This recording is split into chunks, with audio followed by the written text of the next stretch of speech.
Good morning. So today we will discuss about the topic resonance from chemical bonding. तो आज हम पढ़ने वाले हैं रेजोनेंस के बारे में, जो कि केमिकल बॉन्डिंग का एक इम्पॉर्टेंट टॉपिक है. ठीक है, तो रेजोनेंस क्या होती है? अब सबसे पहले, इससे पहले तुम्हें आइडिया होना चाहिए व्हाट इज ल्यूइस स्ट्रक्चर. तो ऑलरेडी जब हमने केमिकल बॉन्डिंग चैप्टर शुरू करा था तो you know what is Lewis structure. Lewis dot structure हम पढ़ते हैं. ठीक है, किसी पर्टिकुलर एटम को लो, उसका एटॉमिक नंबर लिखो, ठीक है, फिर उसकी इलेक्ट्रॉनिक कन्फिगरेशन लिखो और देन उसके बैलेंस शेल में जितने इलेक्ट्रॉन है वो ड्रॉ कर दो डॉट की फॉर्म में. यही होता है ल्यूइस स्ट्रक्चर. और हमने इसके ल्यूइस स्ट्रक्चर के बेसिस पे मॉलिक्यूल भी बनाने सीखे थे. तो उसी टर्म को लेके हम रेजोनेंस को समझने की कोशिश करते हैं. रेजोनेंस हमें एक मॉलिक्यूल की पूरी कहानी समझाती है कि ये मॉलिक्यूल, इसकी क्या प्रॉपर्टीज रहेंगी, या उसके बारे में पूरी इंफॉर्मेशन देता है. तो अब रेजोनेंस की जरूरत पड़ी क्यों? रेजोनेंस की जरूरत तब पड़ती है जब किसी मॉलिक्यूल का कोई पर्टिकुलर स्ट्रक्चर, ल्यूइस स्ट्रक्चर, उसकी प्रॉपर्टीज पूरी तरह से एक्सप्लेन ना कर पाए. उस केस में हमें उसकी रिक्वायरमेंट होती है. ठीक है, सो अगर हमने, मान लो मैंने कोई ल्यूइस स्ट्रक्चर बनाया, जैसे कि ओजोन का बनाया, तो आप अपने दिमाग में ओजोन को एक बार इमेजिन करने लगो. एक साइड ओजोन में डबल बॉन्ड होगा, एक साइड सिंगल बॉन्ड होगा. ठीक है, वो मैंने तुम्हें ऑलरेडी पढ़ाया है. कोवेलेंट बॉन्ड, कोऑर्डिनेट बॉन्ड किस तरह से बनेगी, मैंने सब बताया हुआ है. ठीक है, तो तुम ये देख पा रहे हो. अगर मैं तुम्हें बोलूं कि ऑक्सीजन ऑक्सीजन पे फोकस करो और मेरे को बताओ, चलो मेरे को बताओ क्या बॉन्ड लेंथ होगी, तो तुम देखोगे, तुम बोलोगे मैम इसमें डबल बॉन्ड भी है, इसमें सिंगल बॉन्ड भी है. तो अगर तुम्हें एग्जैक्ट बॉन्ड लेंथ का आइडिया नहीं होगा तो तुम आइडिया दोगे कि मैम जो डबल बॉन्ड वाली बॉन्ड लेंथ है वो थोड़ी कम है और जो सिंगल बॉन्ड वाली है वो ज्यादा है. ठीक है, तो तुम बोलोगे कि मैम ऐसे, मतलब एग्जैक्ट डाटा नहीं बता पाओगे, एक मेरे को आइडिया दे दोगे.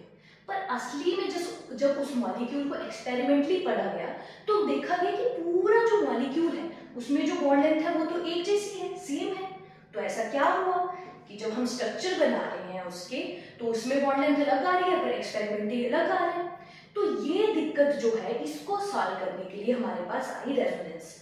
अब रेजोनेंस में हम क्या करेंगे? रेजोनेंस में पहले हम स्ट्रक्चर बनाएंगे. ठीक है, जैसे कि उसका ल्यूइस डॉट स्ट्रक्चर बनाया, फिर हमने उसकी प्रॉपर्टीज निकालने की कोशिश करी और मैंने तुम्हें अभी बताया कि हमारी प्रॉपर्टीज सही नहीं आएगी.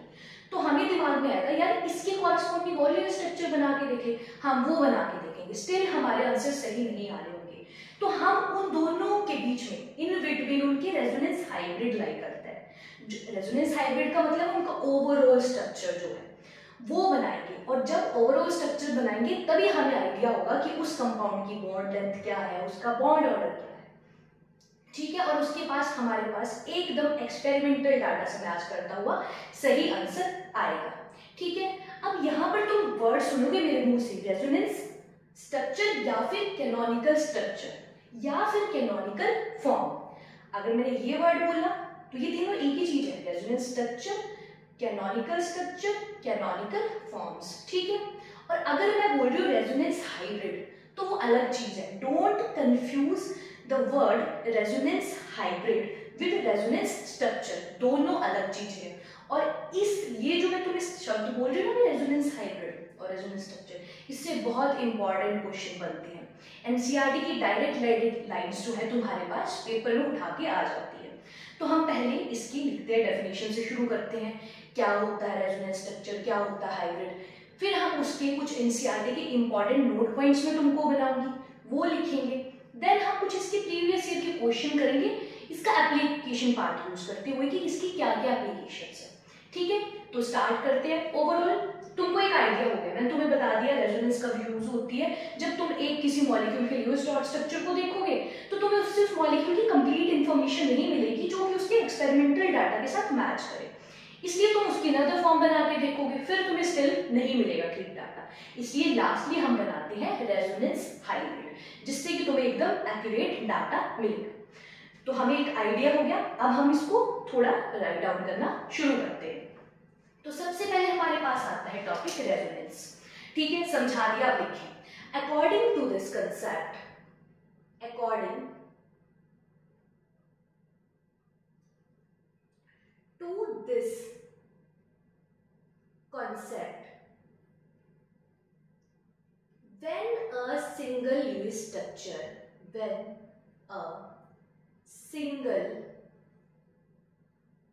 Lewis structure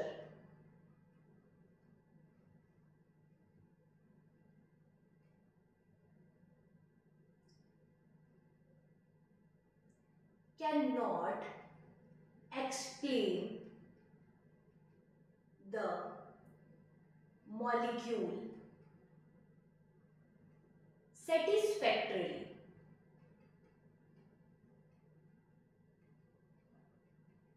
ठीक है, लिख लो इस लाइन को। According to this concept, when a single use structure can't explain the molecule satisfactorily, तब suppose किया जाता है कि इस molecule के another structure बनेंगे। Then the molecule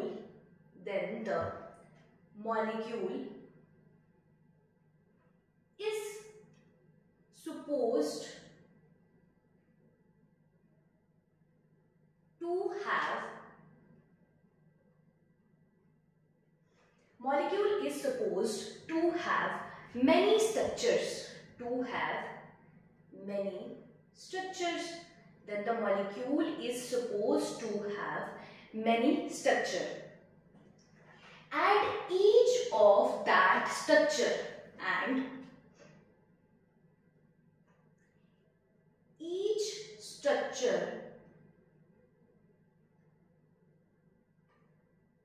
cannot give the complete information about the molecule.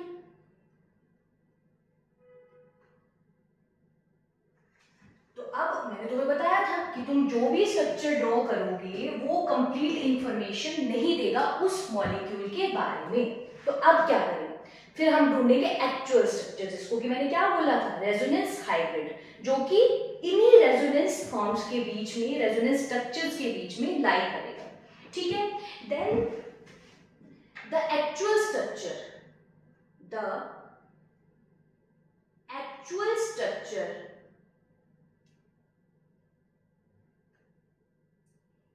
is in between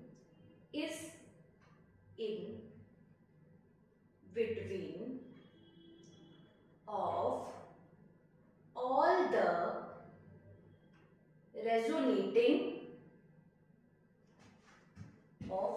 the resonating structure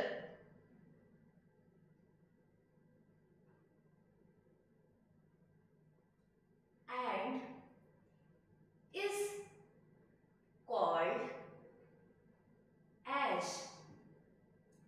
is called as what? Resonance hybrid. It is called as resonance hybrid.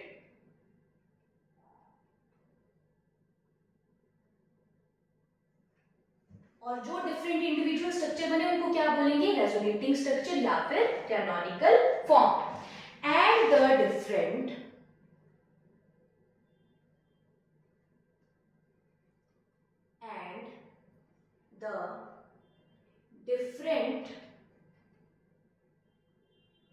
structures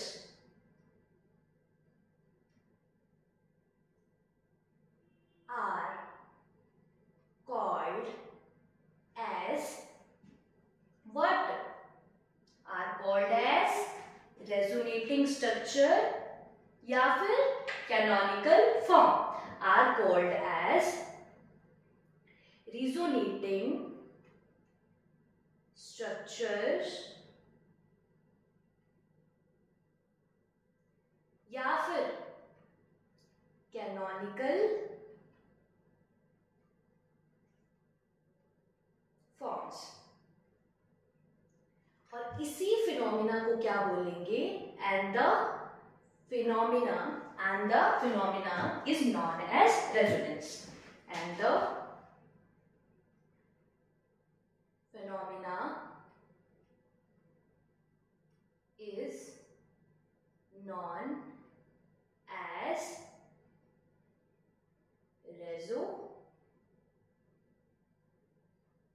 resonance. ठीक है, तो idea हो गया, जो भी मैंने तुमको समझाया था वो मैंने तुम्हें एक अच्छे फॉर्मेट में लिखवा दिया। अब चलो थ्योरी की बात होगी, मेन हमारे पास क्या होता है, एग्जाम्पल के बगैर तो काम नहीं चलता। तो मैं एक एनसीईआरटी से एग्जाम्पल उठाने जा रही हूँ, जिसको भी मैं तुम्हें विद डाटा करवाऊंगी तुमको आइडिया देने के लिए। ठीक है, तुम्हें एज सच डाटा जो है वो अपने दिमाग में रखना है। ठीक है, ऐसे कोई रिक्वायरमेंट नहीं कि उसको रटने बैठ जाना है। ठीक है, समझना है कि मैं बोलना क्या चाह रही हूँ। तो हम शुरू करते हैं ओजोन के मॉलिक्यूल के साथ। ठीक है, मैं उसके रेजोनेटिंग स्ट्रक्चर बना के बताऊंगी, और याद रखना जब हम रेजोनेटिंग स्ट्रक्चर बनाते हैं तो उसको डबल हेडेड एरो से शो करते हैं। ठीक है, अब एग्जाम्पल के साथ शुरू करें।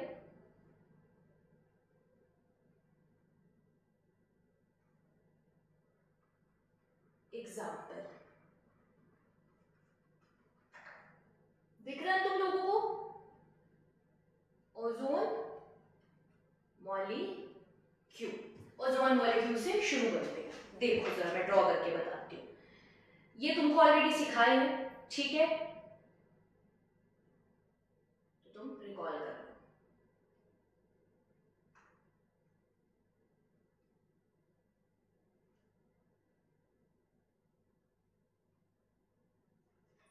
ठीक है, तो ये हमारे पास ओजोन का स्ट्रक्चर बन गया।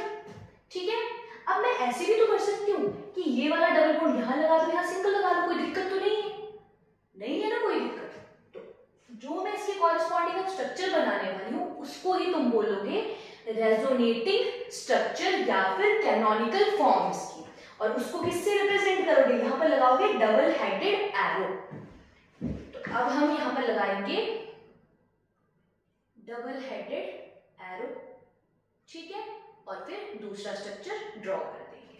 ठीक है, इसके कॉरेस्पॉन्डिंग यहां पर आगे ड्रॉ कर दो, बस डबल बॉन्ड यहां का यहां लगा दो। ठीक है, तो ये आ गया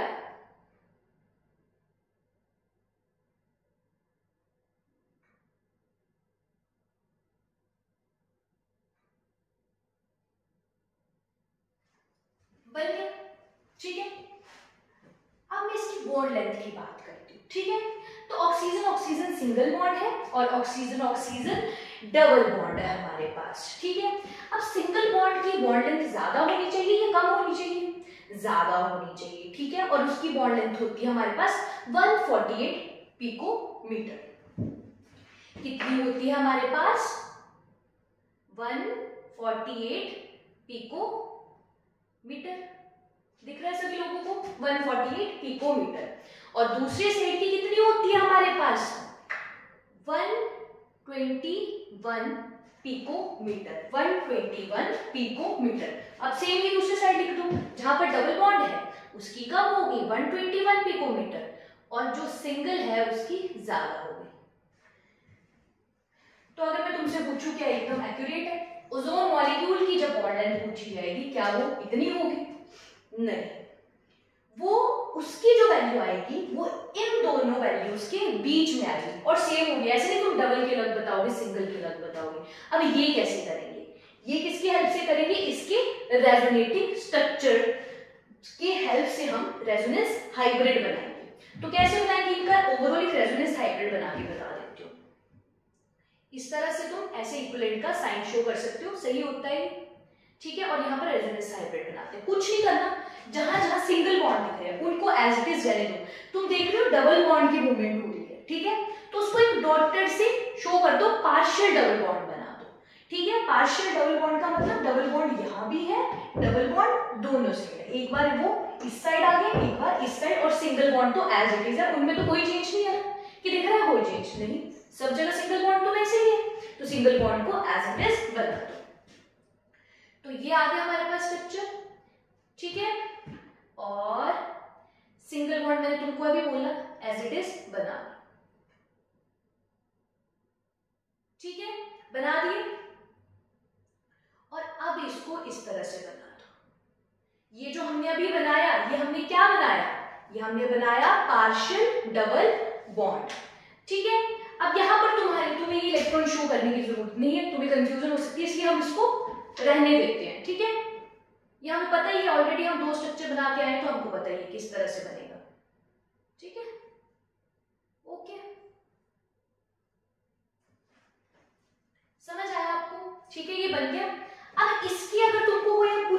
बताओ क्या बॉन्ड लेंथ है, तुमने बताना है इसकी बॉन्ड लेंथ एक्स जो एग्जैक्ट है वो है 128 जो कि आई एक्सपेरिमेंटल डाटा से। तो कितनी है हमारे पास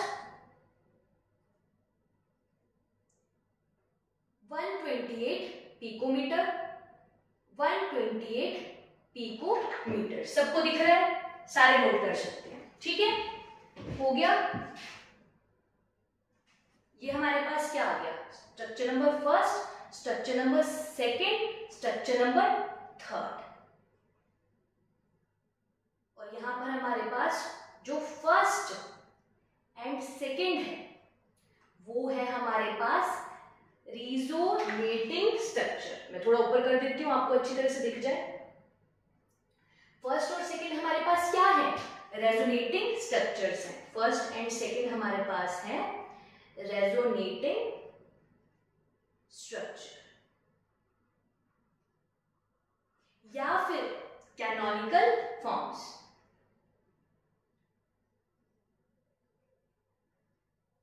या कैनोनिकल स्ट्रक्चर भी बोल सकते हो as you wish. And the third one is most important one which is resonance hybrid, जो कि मेन बादशाह। This is resonance hybrid, resonating structure, canonical forms and resonance hybrid. ठीक है, हो गया आइडिया। आई होप आपको अच्छे से समझ आ गया होगा। ठीक है, तो ये हमारे पास हमें रेजोनेंस जो टॉपिक है उसका पूरा एक आइडिया क्लियरली हो गया कि रेजोनेंस क्या होती है और उसमें हम क्या पढ़ते हैं। देखो कितने अच्छे स्ट्रक्चर बने हमारे पास। ठीक है, तो यहाँ पर एक्यूरेट हमने बॉन्ड लेंथ बता दी है एक्सपेरिमेंटल डाटा के बेसिस पे, और ये हमारे पास रेजोनेंस हाइब्रिड है। अब कुछ इसके बारे में तुम्हें कुछ लाइंस बोलूंगी, फिर उसको नोट पॉइंट में सम अप करके लिखेंगे। ठीक है, तो हमारे पास कुछ इंपॉर्टेंट पॉइंट्स, ठीक है, तो उसको हम लिखेंगे।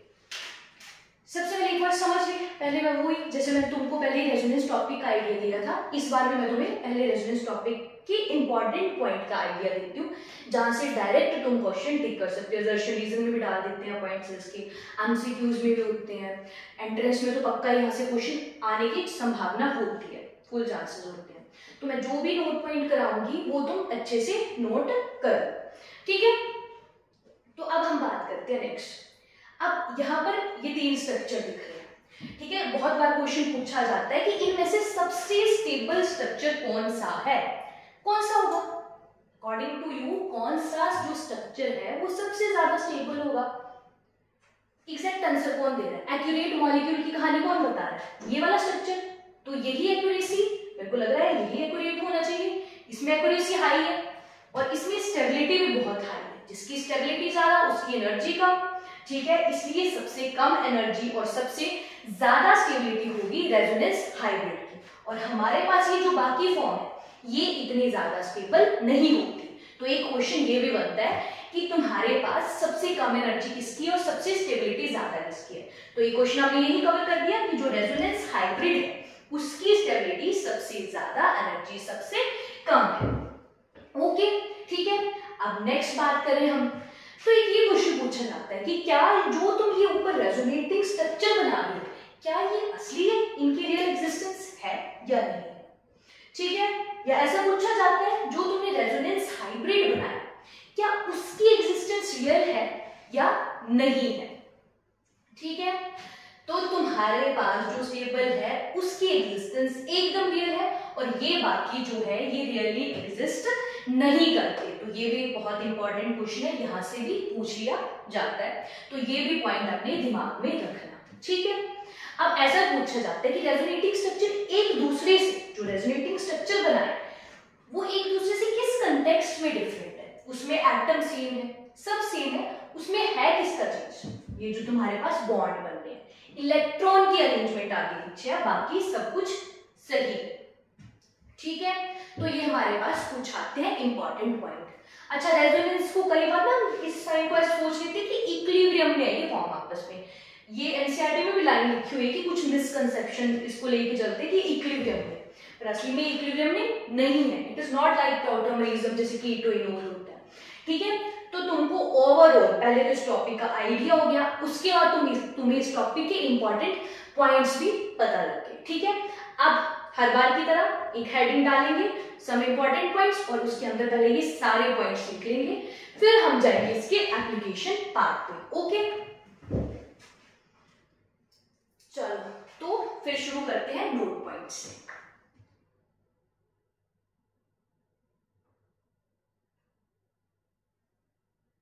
जो भी मैंने तुम्हें अब नोट पॉइंट में कुछ स्पेशल नहीं है, मैंने तुम्हें स्पेशली सारी चीजें समझा दिया, वो लिखना है सम अप करके एक जगह, ठीक है।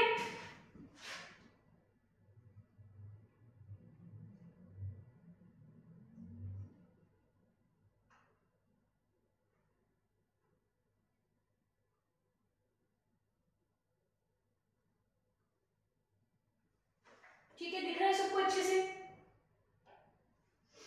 ठीक है, तो लिखो the physical properties, the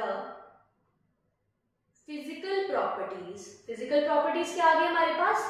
bond length, bond order, these are physical properties. Okay, the physical properties like bond length, the physical properties like bond length,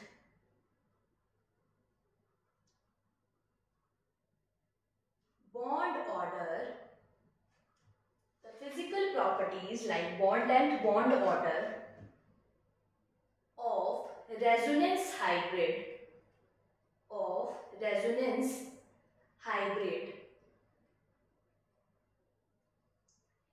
in between of resonating structure, in between of resonating structure। तो एकदम सही line है।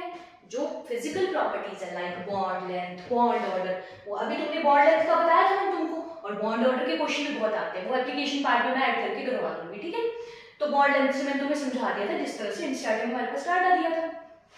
तो तुमने देखा कि एक की बॉन्ड लेंथ आ रही थी सिंगल वाले की 121 पिकोमीटर और एक की 148 पिकोमीटर, और जो हमारे पास एक्सपेरिमेंटली बॉन्ड लेंथ आई थी वो आई थी 128, दैट इज 121 148 के बीच में लाई करती हुई एक वैल्यू। तो ये लाइन एकदम सही है। The physical property like bond length, bond order of resonance hybrid in between of resonating structures.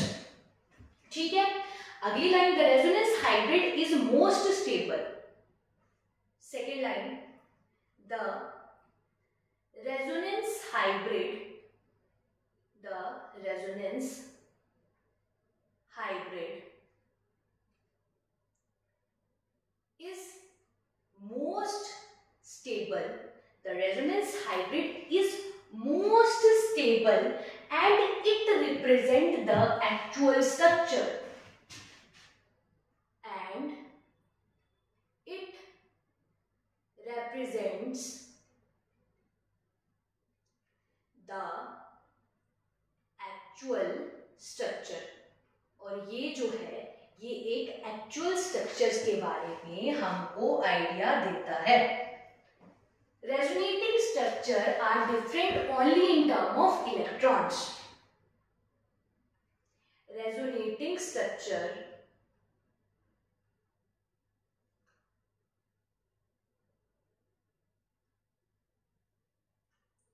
Are only different in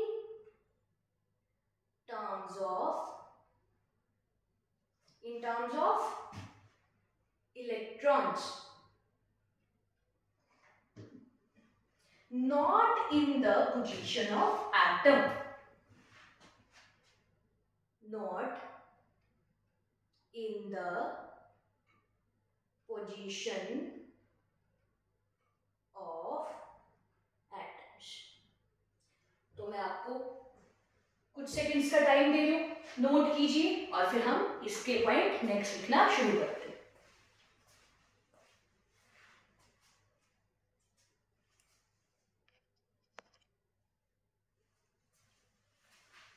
ठीक है, आई होप आपने ये सारे पॉइंट्स लिख लिए होंगे।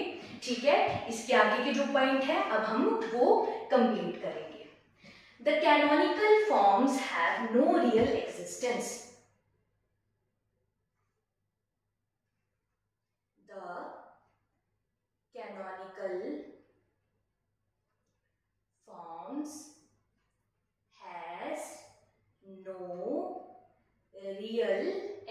एग्जिस्टेंस, ये वाला पॉइंट भी तुमको समझा दिया था मैंने कि कैनोनिकल फॉर्म जो है उनकी रियल एग्जिस्टेंस नहीं होती। लिख सकते हैं आप ये पॉइंट भी।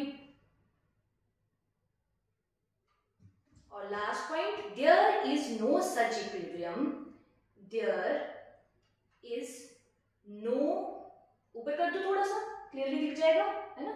There is no such equilibrium, किसी भी प्रकार का कोई भी इक्विलिब्रियम नहीं होता। Equilibrium in what, canonical forms, in canonical forms. तो ये पॉइंट याद रखेंगे, ठीक है। आई होप आपको ये समझ आ गया। अब इसकी एक छोटी सी एप्लीकेशन बॉन्ड ऑर्डर निकालनी है, ठीक है। तो हम जल्दी से उसको भी लिख लेते हैं, ठीक है। बॉन्ड ऑर्डर में तुमको समझा चुकी हूँ, ठीक है। अब थोड़ा निकालने का भी आइडिया दे लूं bond order. So next topic is bond order. अब इसके दो फॉर्मूला है, मैं तुम्हें दोनों फॉर्मूला से बताऊंगी और जो मेरे को इजी लगता है वो भी बताऊंगी, ठीक है। तो first formula is total number. अगर बॉन्ड ऑर्डर निकाले तो इसको हम शॉर्ट में बी डॉट ऑल लिख देते हैं, ठीक है। तो bond order is equals to total number of bonds between two atoms in resonating structure. Total number of bonds between two atoms in resonating structure divided by total number of resonating structure. Total number of resonating structure.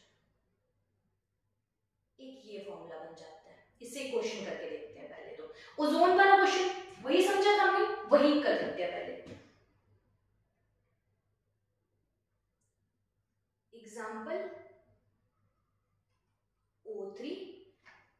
अब इसके लिए तुम्हें already बताया हुआ है, तुम्हारे पास कितने bond थे, गिनो जरा, कितने बॉन्ड दिख रहे हैं तुम्हें, टोटल बॉन्ड्स कितने दिख रहे हैं। नॉर्मल अगर मैं स्ट्रक्चर रेजोनेटिंग स्ट्रक्चर की बात करूं तो 1 2 3 बॉन्ड, 3 बॉन्ड दिख रहे हैं। और मेरे को इसके रेजोनेटिंग स्ट्रक्चर कितने दिख रहे हैं, 2। तो 3 डिवाइड बाय 2। बॉन्ड ऑर्डर तो कितने बॉन्ड्स अभी हमने गिने, 3। और कितने रेजोनेटिंग स्ट्रक्चर बने, 2। 3 डिवाइडेड बाय 2 कितना आता है हमारे पास, 1.5। तो this is the bond order for O3। दिख गया, दिख रहा है सभी बच्चों को O3 का बॉन्ड ऑर्डर, ठीक है। समझ आ रहा है, यस। अब एक और सिंपल तरीका है मेरे पास। अगर तुम्हें कोई बड़ा मॉलिक्यूल आ गया तो तुम्हें रेजोनेटिंग स्ट्रक्चर बनाने में टाइम लग जाएगा। तो टाइम सेव करने के लिए एक सिंपल सा फॉर्मूला और लिख लो, ठीक है। Bond order is equals to sigma plus pi bond between two atoms, दिख रहा है ना, इन रेजोनेटिंग स्ट्रक्चर, RS करके लिख रही हूं, डिवाइडेड बाय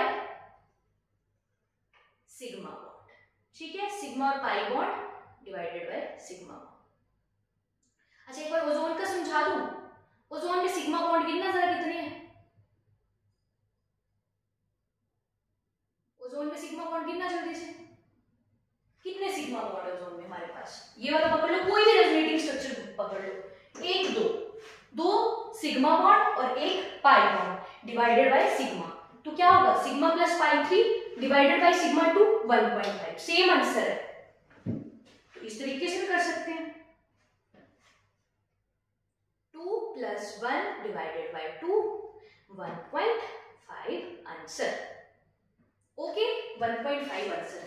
अब इस केस में ना इस फॉर्मूले से तुमको बहुत ज्यादा स्ट्रक्चर बनाने की रिक्वायरमेंट नहीं पड़ती। देखो जैसे एक और एग्जांपल की बात कर ले, ये प्रीवियस ईयर का क्वेश्चन है जो अभी मैं करवा रही हूँ। जैसे कि मैं बात करूँ फॉस्फेट आयन। अब इसका अगर मैं तुमको दे दूं तो तुमको अगर पहले वाले फॉर्मूले से रेजोनेटिंग स्ट्रक्चर बनाने में थोड़ा टाइम लग जाएगा ना, ऑब्वियसली लगेगा। तुम इसका एक जो तुमको स्ट्रक्चर आता है, रेजोनेंस स्ट्रक्चर जो आता है वो बना दो। ये बनेगा,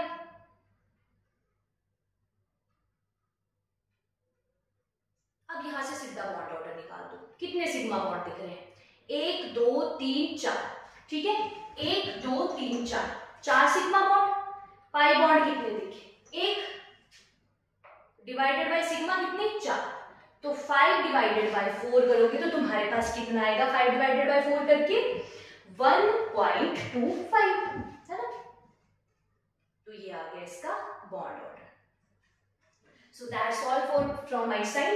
यही तुम्हारे पास कुछ इंपॉर्टेंट टॉपिक थे। अब रेजोनेंस का तुम्हें कोई भी क्वेश्चन आता है, ठीक है, केमिकल बॉन्डिंग से, तो तुम आराम से उसको कर सकते हो। इट इज दैट इजी, ठीक है। मैंने तुम्हें 2 फॉर्मूलाज बता दिए, मैंने तुम्हें उसकी सारे इंपॉर्टेंट पॉइंट जो कि एमसीक्यू में पूछे जा सकते हैं वो लिखवा दिए। तो आपको रिवाइज करके आना है और फिर आप इस टॉपिक के लिए पूरी तरह से रेडी हो जाओगे। मॉड्यूल अपना उठा के देखना, पैकेज जो भी तुम्हारे पास है क्वेश्चन लगा के देखना, बड़ी आंसर आएगी। ठीक है बच्चों, thank you, that's all from my side.